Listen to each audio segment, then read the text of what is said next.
making you dumb.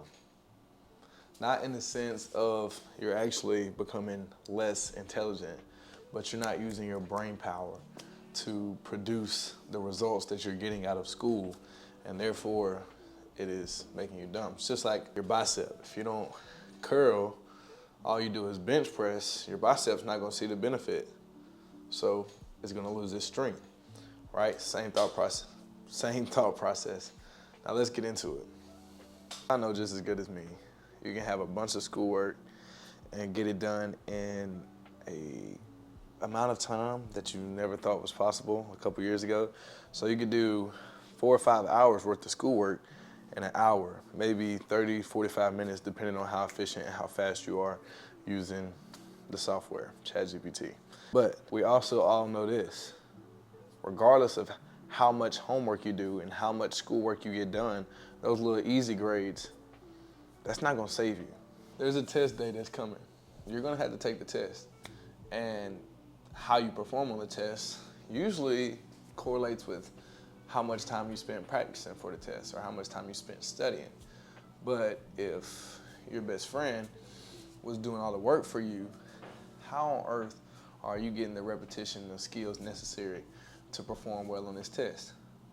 You're not, because you haven't done it. It looks done, you received the grade, but when it's test day, it's just you and your piece of paper and your calculator, and you don't know what to do. It's pretty obvious. So, although I would say use it to your advantage. It can help you study, you can create study guides, all those types of things. You can do all that, but don't just use it to a place where it becomes a disadvantage. Because now you've done all your work, but you do not know the material.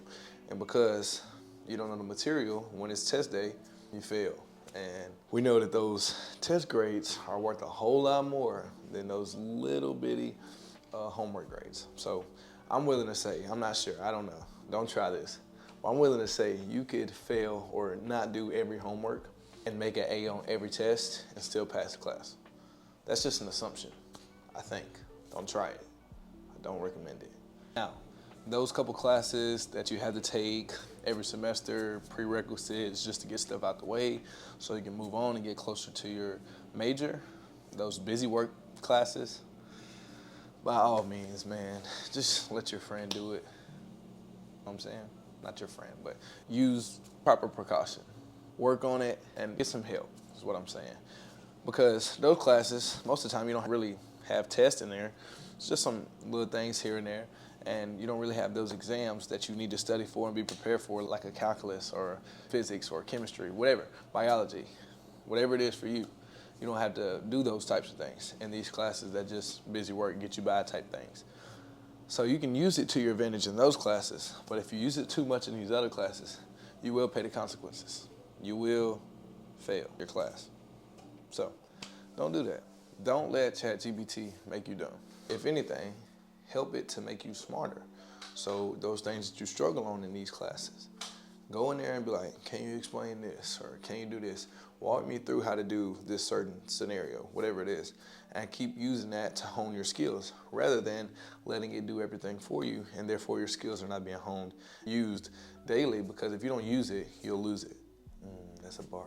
But anyways, just use it to your benefit. So, hey, create me a study guide for the stuff that I've showed you, or help me study for this test, help me study for this specific type of problem, this specific type of function, whatever it is, whatever you have to do to know, or help me study the parts of the body if you're in a class like that. So use it to your advantage. Don't let it become a disadvantage, because if you use it so much and just allow it to do all your homework without you ever having to think about it, you're not even thinking about it. You're literally just saying, do this, it does it. You're not thinking.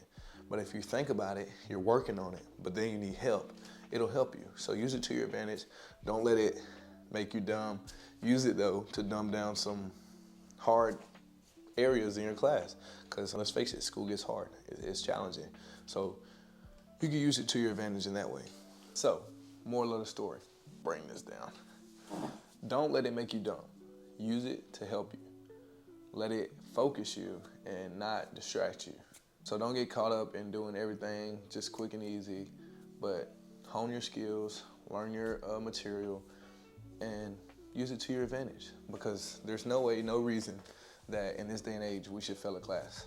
And if we do, it's due to our lack of effort, lack of trying, and lack of mental intensity. That's all it comes down to, because we have the ultimate amount of resources at our fingertips, at our disposal. Literally have tutors in your computer that will help you do this.